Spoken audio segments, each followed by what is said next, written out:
Oh, what a day! What a lovely day!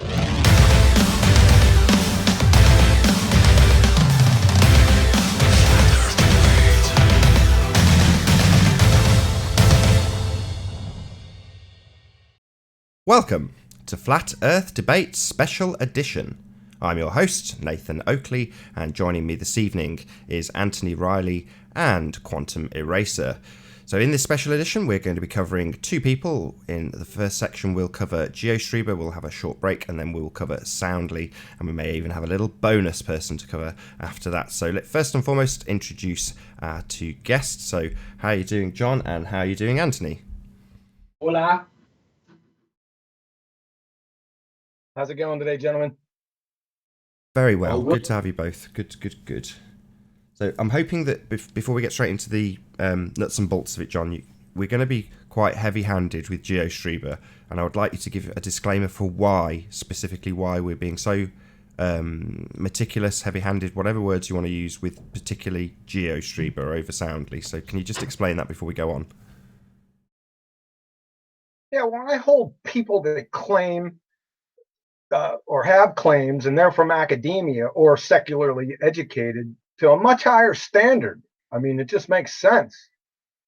Now, when I catch them using their alleged credentials as a springboard to launch their pagan religitard fairy tales as science, my blood boils. I lose my mind. So I'm not only going to release the Kraken. When this beastie has Geostreber pinned down by the throat, I'm going to unsheath Excalibur, disembowel him, stomp on his entrails, release centipedes to feast, then set them on fire. So get ready to reap the whirlwind, pretender clown. Is that good? That's perfect. Absolutely perfect. So if you guys just let me know where you want to start and who's going to go first. Yeah, you can switch it over to my screen. Just tell me when you're sharing. Yeah, you're up. All right, so since these two guys, Geostreber and Soundly, have hit the headlines over the past couple weeks, I figured it was time to go back and take a couple pot shots at their science acumens and their basic reasoning acumens, because we already dealt with the character issues. So, and this one came to mind. It was easy. It was a debate held, I think, last April. And it was between Geostreber, that's aka GeoClown, a self-professed master's degree candidate in chemistry, and Betty Van Velsen, the beautiful and humble benefits advisor, and she has no secular education. And I'm sure, she didn't know what the debate was titled. I'm sure she didn't notice. So this is a flat Earth and perspective hangout with a DFOTY participant, mystery guest, right? I'm pretty sure that she didn't know that title, right? And just FYI, GeoClown, she made you chairman of this. And we're going to see this over the next few minutes. So how ironic that title is. So let's get into it.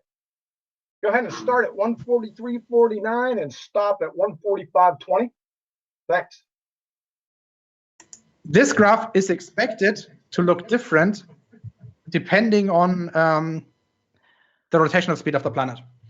And the result we get, this one here, is concordant with the Earth spinning from west to east with an equatorial speed of 465 meters per second. No. Right. No, sure. Of course. You are trying to explain a phenomena. Yes, the phenomenon is when you move east and westwards, your weight will change. And that's then okay. So what's causing that? So what's your independent variable? What is causing that to happen? Your speed. My speed, does not the speed of rotation of the Earth. Well, and it's how can I both in a way. manipulate that so-called fictional speed of the Earth? All you manipulate is your own speed. So it could be something else then. There could No. be some other independent variable that makes that happen. No. Oh, is it north? You say no, but North, but east, but west, it's yeah, not right. proven. So what's your null hypothesis? How can you disprove this? I already told you. The null hypothesis is if the Earth was stationary, this graph would be symmetrical. Listen Now, to.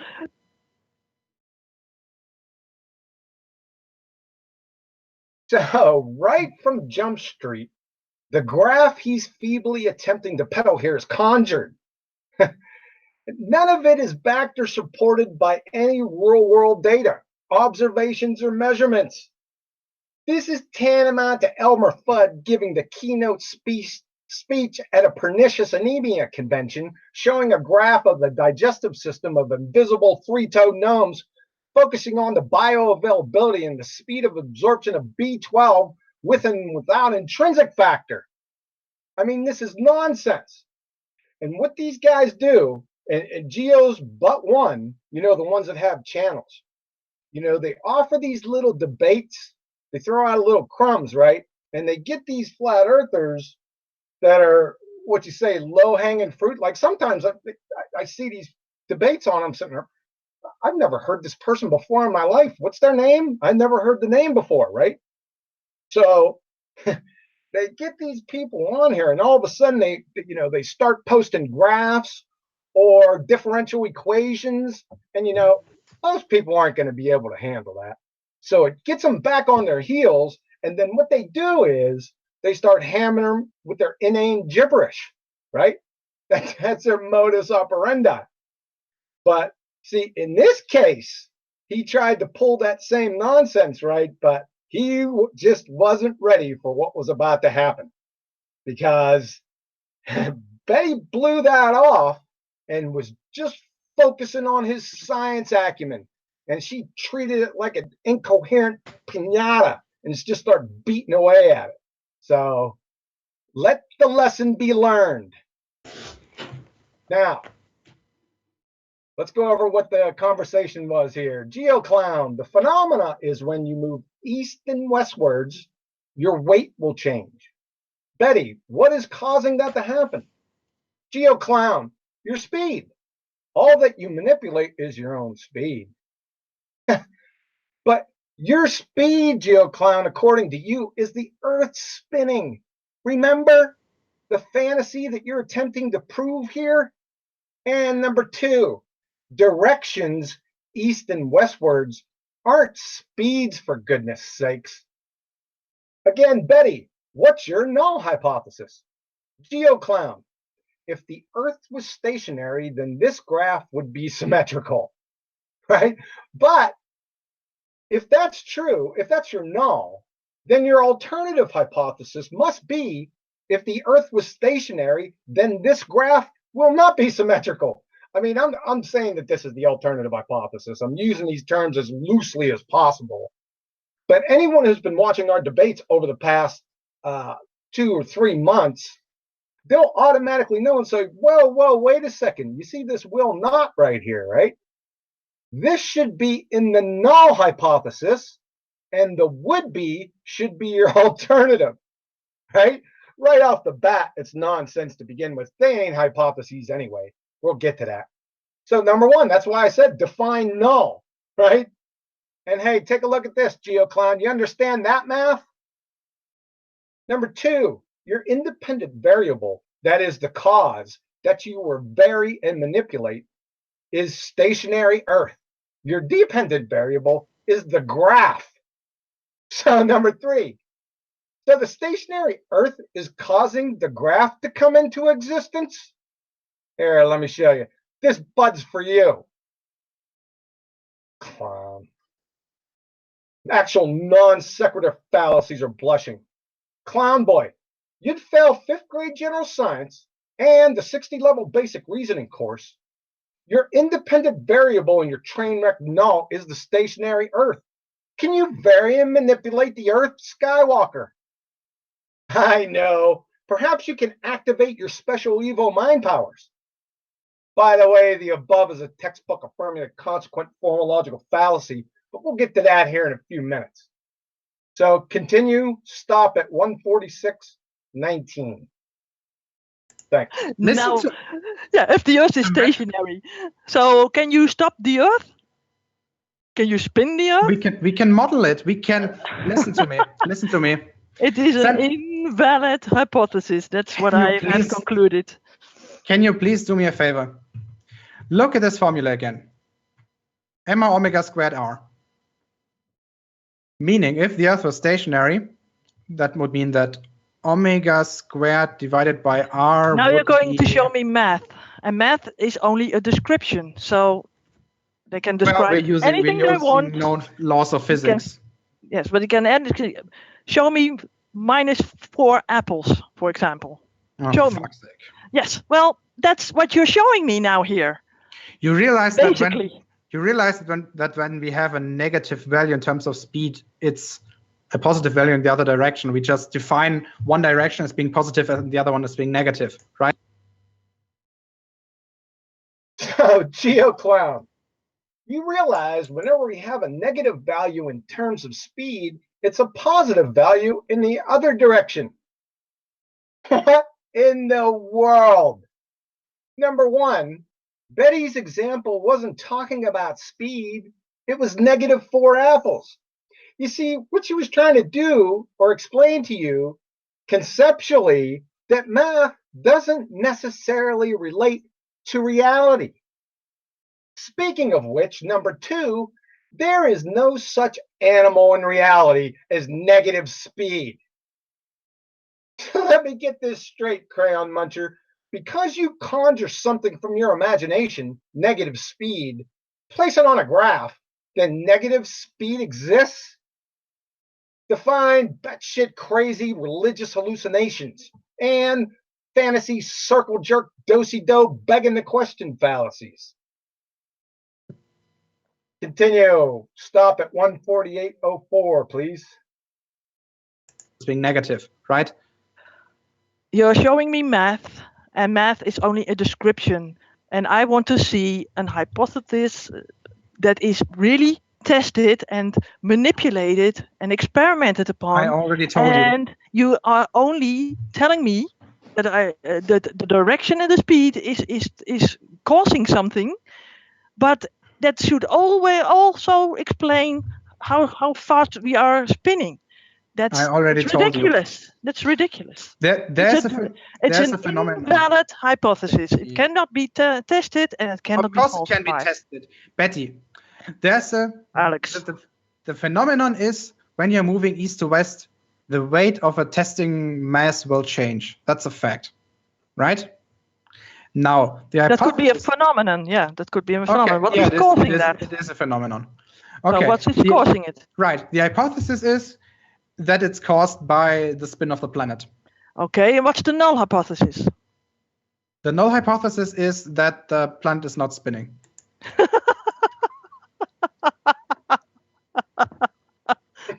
And how are you manipulating that?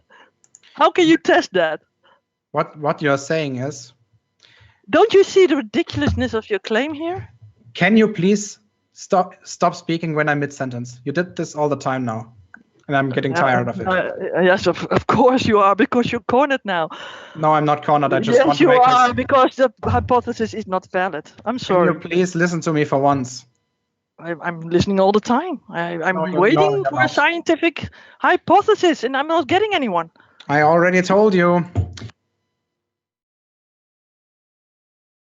So, this is priceless, folks. If you thought the previous shenanigans were retarded, then somebody hold GeoClown's beer.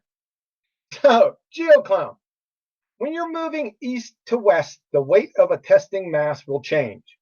The hypothesis is it's caused by the spin of the planet. The null hypothesis is the planet is not spinning. Allow me to make this vaguely coherent. Your alternative hypothesis is, and I'm using that phrase as loosely as possible, if the Earth is spinning, then when a test mass moves from east to west, the weight will change. Your null hypothesis, the planet is not spinning. Your independent variable, or the cause, that which you're going to vary and manipulate, is the Earth is spinning, and your dependent variable is weight change. But number one, just a few minutes ago, your null hypothesis was if the Earth was stationary, then this graph would be symmetrical. Now it's all of a sudden the planet is not spinning. What do? Just make stuff up on the fly, right off the cuff? Think no one's going to notice? Number two, your alternative hypothesis is a textbook affirming the consequent formal logical fallacy. It takes this form. If P, then Q. Q, therefore P. GeoClown's hypothesis. If the Earth is spinning, P, then when a test mass moves from east to west, the weight will change, Q. We observe weight change, Q. Therefore, the Earth is spinning, therefore P. Great job. Love it. You need any more gasoline with your matches? Number three, your independent variable, Earth is spinning, is invalid. Why? Well, from the University of North Carolina. In an experiment, the independent variable is the variable that is varied or manipulated by the researcher. The dependent variable is the response that is measured. An independent variable is the presumed cause, whereas the dependent variable is the presumed effect. Crayon Muncher, can you vary and manipulate the Earth? Oh, that's right, I forgot. You activate those special Evo mind powers. Sorry. Therefore, you cannot isolate, then confirm the cause. P.S. It's also a begging the question fallacy because you're assuming the very thing you're attempting to prove, Mr. Magoo. Spinning Earth, remember? Number four, your null hypothesis is a tear-jerking belly laugher. Why? Well, according to sciencenote.org, the null hypothesis, or the zero difference or no difference hypothesis, predicts that changing one variable, the independent variable, will have no effect on the variable being measured, right? Your independent variable, the Earth, is spinning. You didn't and can't test or change it. Duh. This fifth grade general science failure is also a moronic double your trouble fallacy, an affirming the consequent and begging the question fallacies. In conclusion, with this, you need to file suit against Tuco Community College in Tobago for that mail-order degree you got due to failure to provide services. You have an open and shut case. And Betty was completely justified laughing in your clown face, Crayon Muncher. Continue. Stop at 149.24. Thanks. I told you, what happens is you measure that there's a difference in weight when you're moving east to west. What you also measure is that it's not symmetrical. So for example, when you're moving 465 kilometers eastwards, you will feel, or this 10 kilogram test mass will feel 1.02 newtons lighter. When you're moving 465 meters per second westwards, then this test mass will feel 0.34 newtons heavier. All right. Now, what we are doing then is we're making the hypothesis, okay, this is caused by the spin of the planet. Yes, and the null hypothesis is? The null hypothesis is that the planet is not spinning. Okay, and how can you test that? How can you manipulate the independent variable? The independent variable is your speed. No. Yes. That is literally what is you are trying to prove the spin of the Earth. That's what you're trying to prove. That's what is in your hypothesis statement. All right. Listen to me. So you're not going to get any further here because you have no valid hypothesis. You don't know what a scientific hypothesis is. I already told you. Yeah, he doesn't. That's for sure. So, GeoClown. For example, when you're moving 465 kilometers eastwards, you will feel this 10 kilogram test mass will feel 1.02 newtons lighter. When you're moving 465 meters per second westwards, then this test mass will feel 0.34 newtons heavier. Are you snorting shrooms and chasing them with grandpa's cough medicine? What train is moving at 465 meters per second westwards when the Earth is allegedly spinning 465 meters per second eastwards? Por favor. Isn't the train attached to the Earth? Oh, and by the way, the train example, I just didn't conjure that. He used that example just before this or right after it. He put Betty on a train with this nonsense. And number two, 465 kilometers eastwards? What does this mean? What is this in relation to? Are you trying to say 465 meters per second eastward? Don't know. Didn't make any sense anyway. So back to this again. GeoClown. The independent variable is your speed. Betty, no. GeoClown, yes. Betty, no. You are trying to prove the spin of the Earth. That is what's in your hypothesis. He finally realizes it. Oh, GeoClown. All right, all right. So this is a joke, man. I mean, actual jokes are blushing. So skip to 152.08 and stop at 153.08, please. And I'm going to give Nathan a bone to chew on. That the only thing that we're trying to find out here is that omega. We know that m and we know that r. For example, when we are on the equator, we know the r. Yeah, we know the r, and we know the mass. So what we're trying to find is that omega over there. Okay, so the mass is the mass of the person? Yeah, I mean the testing object. In the case of this diagram, it's a test mass of 10 kilograms. Okay, and the r was the what? The distance The letter between Q. you. No. The distance between you and the rotational axis. So you are presupposing a rotational axis. Yes. No. Well, yes. I mean because Yes, yeah. Okay. Listen. Because that's why listen. Going Yes. the wrong way. Listen. We are presupposing this R. Okay. Let's say we're presupposing this. Yeah. That's all I've got to say. We are presupposing this R. So if you're watching Red's Rhetoric, that one's for you, buddy. You're presupposing R in R you trust. Amen.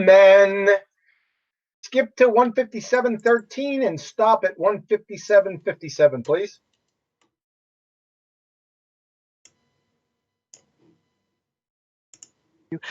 Let's go to gravity then, because you mentioned gravity. Yes. Okay, so which gravity? What do you mean by which gravity? Which gravity? Newtonian Cavendish gravity or Einsteinian gravity? The one is a result of the other. Okay, but which gravity are you going on? Is it the force or is it not a force? Yeah, it's a force. Okay, so Newtonian gravity then. Right.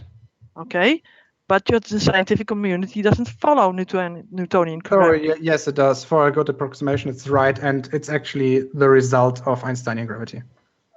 So yeah, the force, okay. The force of gravity that you feel is a result of space-time bending. Okay. So, Betty, which gravity? GeoClown. What do you mean by which gravity? Betty, Newtonian Cavendish gravity or Einsteinian gravity? GeoClown. The one is the result of the other. Really? I'd like to see how that happened. So Newtonian gravity results from Einsteinian gravity? What was Isaac Newton back in like 300 years before Einstein came? Was he back there like saying, well, this looks like the result of Einsteinian gravity? I mean, it hasn't happened yet, but I'm sure somebody like Einstein, named Einstein, is going to come along, and that's what this is the result of. Inane, moronic gibberish. And Newtonian gravity is a force. Einsteinian gravity is not a force. Newtonian gravity is Euclidean 3 space, whereas Einsteinian gravity is pseudo-Riemannian 4 space. Newtonian gravity is instantaneous actions at a distance. Einsteinian gravity is limited to the speed of light. I mean, if I tried to make these two any more different I couldn't do it on purpose. Clown. But for brevity, so GeoClown. So a force results from a non-force? Where's that from? From Tuco Community College down there, brother. Unbelievable. By the way, laws, Newton's, etc., never ever result from scientific theories. The next dumpster fire. Betty, is it a force? GeoClown. Yeah, it's a force. Betty, so Newtonian gravity then. GeoClown. Right. The force of gravity you feel is the result of space-time bending. Oh, really? From Caltech. Einstein came up with the theory of general relativity, the prototype of all modern gravitational theories. Its crucial ingredient involving a colossal intellectual jump. Yeah, right. Is the conception or the concept of gravitation, not as a force, but as a manifestation of the curvature of space-time. Do you see this? GeoClown Crayon Muncher.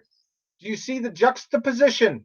Not the same, not resulting from the juxtaposition. They're two different things. If you would have said that cerebellums result from the mating of facultative anaerobe woodpeckers, it would have been more coherent.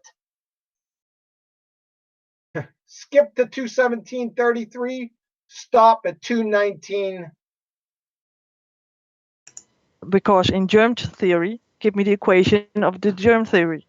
Let's just There isn't one. Let's just ask microorganism. He's a biologist. He's in the side chat, and I'm pretty sure there's a correlation. Maybe in unlimited, where there's unlimited supply of food sources, I think you can pretty much get a nice correlation between the number of, for example, bacteria and the time. So I'm pretty sure there is a formula that deserves that name. There is a formula to what? So you were asking for a formula in the germ theory of disease, right? Yes. So you can describe germ theory in mathematical forms. Sure. Okay. Well, let's see it. Yeah, that's why I'm asking Micro if he's still in the side chat. Interesting. Wait, there's no math involved in that. So Micro, there should be a formula that describes when you have an unlimited food source for bacteria, how the number of bacteria is going to change over time, right? So you plug in a reproduction rate and you plug in a start value. That should be it, wouldn't it? Interesting. Biology, we don't math. Yeah, I use math in most of the theories. You're right, but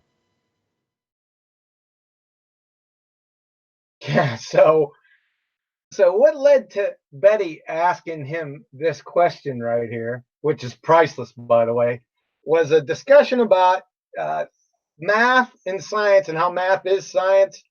Something to that effect. It went on for a few minutes. But then that obviously, if that's true, then this question is very legitimate. Why?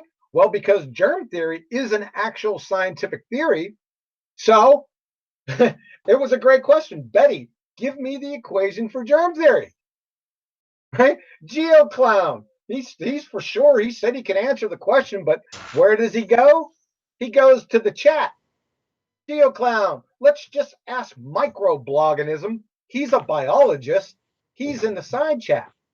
So Micro IQ answering Geo in the side chat. He goes, wait, there's no math involved in that.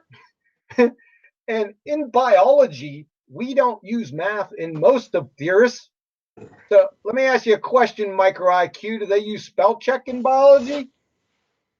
And you will never, ever find the scientific theory equation, right? You'd have better chances finding the GNP in a walrus tusk. Freaking idiotic. Then Geostreber, he doesn't leave it go, right? They can't leave this stuff go, so he'll just keep on going, keep on getting his hands smashed. Geostreber. I'm pretty sure there's a correlation. Maybe where there's unlimited supply of food sources, I think you can pretty much get a nice correlation between the number of, for example, bacteria and the time. So I'm pretty sure there's a formula that deserves that name. Micro IQ in the chat. That wouldn't be germ theory. So it just blows up in his face right here. It was priceless. Go ahead and watch the video and you'll see what I mean. Just look over to side chat. So, translation, GeoClown, you're a certifiable imbecile. Okay? In conclusion, it's crystal clear that you're a demonstrable, no-depth, wiki Discovery Channel parroting pretender clown muppet that couldn't pass 5th grade general science or a 60-level basic reasoning course. And you are most assuredly Betty's bitch. P.S. We can now add to that demonstrated fraud and a liar. From your current antics with Soundly. We'll get to him in a moment. Have a nice day. Oh, by the way, before I forget, if you have more than 2 subscribers, that is your mother and Soundly, by tomorrow morning, then 1, you paid for your subscribers, or 2, they're all preschoolers or have the intellectual and science acumen of a preschooler. So, thanks a lot. Appreciate it. Good stuff. Now we are going to have a break shortly and then go on to Soundly, but before we do, I was hoping that between the three of us we can have a bit of a chat about Geostreber. Obviously there are some social aspects to Geo's behaviour that could also benefit from being discussed here. I know Anthony will definitely pipe up at this moment, so you're still there, Anthony? Yes. Can you still hear me? Yes, indeed. Well, originally Geo was one of the first ballers that I actually had any kind of dialogue with. I thought he was a normal kind of guy. He was two-faced in that he would be normal with me when he was offline, but when he was online, he would hate me, which I found strange because that two-facedness is dodginess. But what I found with him is that he's dishonest. He will have hangouts in the background, right? And present things that are not his own thoughts, feelings, emotions as his own. And that in itself, we knew that they were doing it. But when he passes out lies and says that he wasn't doing it and then gets shown to try and muddy waters that are black and white, clear as sin, it's irreprehensible in my opinion. It's a level of dishonesty that is so far below what he pushes and expects of us. The guy is complicit with Soundly and Sean for being dishonest. I don't know how these guys can even be on YouTube. It's disgusting what they're doing. It's one thing to be wrong on the internet, but to conspire with Soundly, with Sean, and try and muddy waters, of which I, on this occasion, am completely and utterly innocent of all wrongdoings, to try and make it look like in some way that I'm guilty of anything. And then to do this with Betty and try and obfuscate the scientific process in a way that makes it look like you guys hold the monopoly. What's going on here? Is this not the perfect definition of shill? I don't know about shill, but what I will add is just a brief summary for the audience that may not know what you're talking about. So basically about December of 2017, Anthony held a hangout that was supposed to be one-to-one with Geostreber, and after readdressing it or going back to it to have a listen again several months later, Anthony discovered some periods of silence or apparent silence in the hangout when he looked at the audio track, and lo and behold, what he actually discovered was Soundly feeding Geostreber information in the background on his headset. Now, subsequent to that, Geostreber, Soundly, the biggest liar of them all, and Sean Hufford have got together to basically try and, as Anthony put it, muddy the waters and make it seem like Anthony has got a hangout of Soundly and Sean playing in the background while he's having a conversation with Geostreber. Complete farce, complete nonsense. But in essence, rather than just conceding that yes, he's stupid and does require Soundly in his ear to help him get by when talking with Anthony, he's gone forth and actually lied about it even more to try and cover his tracks, which to me is the far greater of the two crimes. You know, as Anthony puts it, it's not necessarily the biggest crime in the world. To have Geostreber fed by Soundly just makes him look very very, very stupid. But it's not the biggest crime in the world. Going forward and actually lying through his back teeth consistently, and you can test this, go to either Geo or Soundly and ask them about this. So if it's Geo, why was Soundly feeding you when you were talking to Anthony? And he will barefaced lie to your face. He'll just lie to you. Same goes for Soundly, they'll just deny it, even though there's literally a recording of a contemporaneous conversation where Geo asks Soundly for help and Soundly gives it him. So that's about as brief a summary as I can give of the situation in regards to Geostreber's social acumen and his general deceit when it comes to things that are outside of the actual scientific method. And as John has ably demonstrated, he has absolutely no understanding of the scientific method, and that's why he's had so much attention given to him on this hangout, because he claims to be a man of science. It's probably worth playing the clip again so that people can rehear it, Nath. Yeah, go ahead. So what you're listening for is Geostreber saying, where is it? Down here, right? So that's the question that he asks.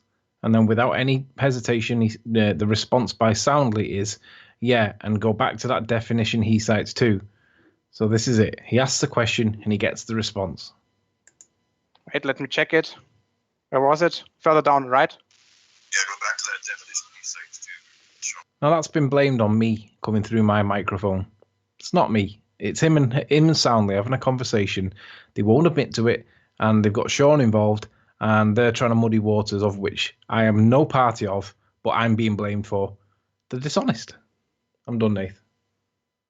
I'm done too, unless John's got anything to add. I'm going to round out the show now. So did you want to have the last word on this, John, and then we'll round out, have a little break, and then come back to Soundly?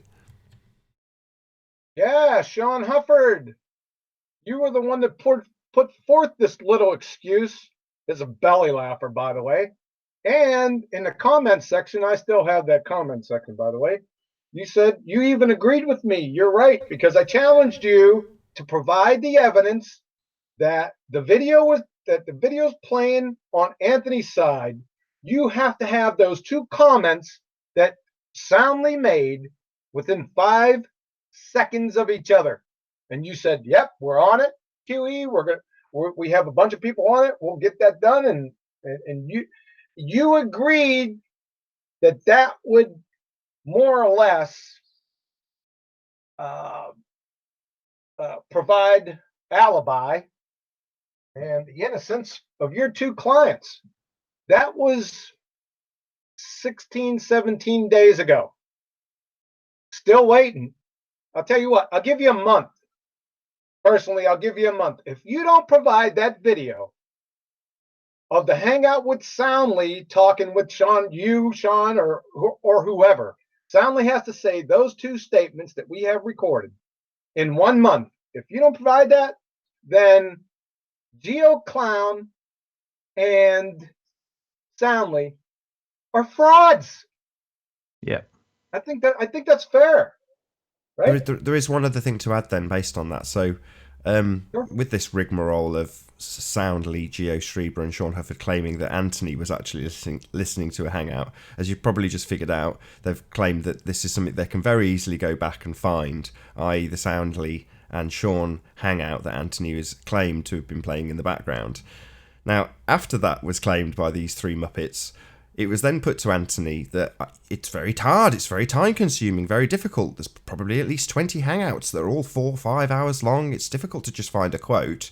For example, this is me paraphrasing Sean. I had the word paraphrasing because it's not a direct quote, something Sean struggles with, I hasten to add. Anyway, he says, go and find this quote from me, Nathan. So Sean says, go and find a Nathan quote that is this quote, in quotation marks. Gives it to Anthony and says, off you go and find it, in amongst 400 plus hangouts. So Anthony, within 24 hours, comes back to him and says, I'm not 100% sure that you're giving me an accurate quote. You're not exactly known for being able to quote people verbatim. So is it actually the words spoken? Can you give me a clip, a cutout section of that soundbite, so I can check that it is actually what you've said it is? And what do you know, when he provides Anthony with a clip to test Anthony in terms of how difficult it is to find this sort of thing, he gives him the clip, the sound clip, and it's nothing like what he's put in quotation marks. Shock horror. But anyway, the point is that Anthony within 24 hours, managed to find this exact quote from 400 Hangouts. 24 hours. Now, these three boneheads have got about 20 Hangouts to go through. They've had, 16, 17 days, well over a couple of weeks to do it. Nothing. Bupkus. That's what they've got. Just lies. Is it worth playing the clipping question that I found in 400 debates, Nathan? I don't think so. It will muddy our own waters, if I'm perfectly honest. As fun though it is to give details, that just to make the example that it took you literally 24 hours to find a clip. That said, from memory, the clip is actually relevant to the scientific method. So on second thoughts, yeah, if you've got it queued up, yeah, play it. That is the scientific method, idiot. You have an assumed cause, not an assumption. An assumed cause. Took me So less that was than the clip from 24 me, hours. and that was basically what Anthony was set to task to go and find in amongst 400 Hangouts, 400 plus Hangouts. He found it within a day. So there is no unicorn hangout. There is no Soundly and Sean talking to each other in a hangout that Anthony was playing. It's just lies. And smear and muddying of waters. The guy's guilty as charged. There is no evidence to protect him. Are they going to admit and accept that they did this thing, this heinous crime of covering up a lie? No. Are we expected to do it if we get a little piece of evidence interpretation wrong? Yes. Why is it a different set of results? A different set of rules? Yeah, It doesn't matter. Sean has to provide that video of Soundly saying those two statements. It's cut and dry. You either provide it or those two are frauds. Period. And you're complicit after the fact, brother. John Hufford. And let me just state Sean's current position. Sean now admits that it's not one of his hangouts, which he was adamant it was in first. But now he admits it's not one of his hangouts. But he also tries to dilute the importance of finding that hangout, that unicorn hangout, because he claims that he's able to analyze the audio himself and prove that the sound was coming through my microphone. Yet when I've looked at that his claim of proving where the sound was coming from, I can equally argue that it came through Geo's microphone, and it can't prove it either way. It neither proves Geo right or wrong, nor does it prove me right or wrong, but he's telling his audience that it proves that I'm wrong. No, what tells the audience that I'm right or wrong is you finding that unicorn hangout that we both know does not exist. No, what proves them wrong is a recording of a contemporaneous conversation between Geostreber and Soundly, where Geostreber asks him a question and Soundly responds. There's no further investigation required. It's absolutely blatant. Geostreber asks a question, Soundly answers. It's as simple as that.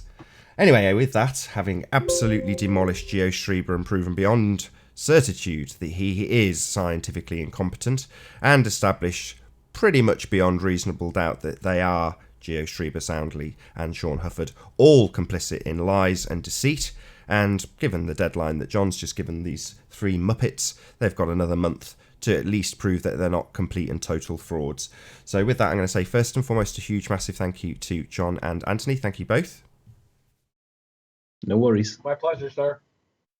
And of course, a massive thank you to all of the live audience for tuning in and hopefully sharing this discussion, or Flat Earth Debate Special Edition. If you hated the show, then you know exactly what to do. But if you liked it, maybe consider sharing it with Geostreber, Soundly or Sean Hufford. I've been Nathan Oakley, and I'll see you all in the next video. Oh, what a day! What a lovely day!